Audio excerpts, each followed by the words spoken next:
Umapila ang Department of Labor and Employment o DOLE sa lahat ng private sector employers. Hinggil sa 13th month pay, ayon kay DOLE Secretary Bienvenido Laguesma, huwag na patagalin ng pribadong sektor hanggang December 24 deadline ang pagre-release ng 13th month pay. Mas mainam kung maibibigay na ang mandatory benefits as early as possible para makaiwas sa holiday rush. Gayun din ang pag-budget nila sa kanilang matatanggap na pera.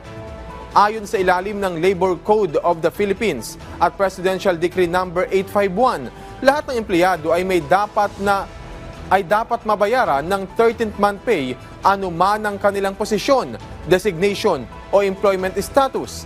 Dapat din nilang makatanggap ng benepisyo ang lahat ng mga empleyado kahit sila'y piece rate basis, fixed o may garantiyang wage plus commission, pati na rin ang may mga multiple employer, mga nag-resign o na-terminate, at kahit yung mga nasa maternity leave at received salary differential.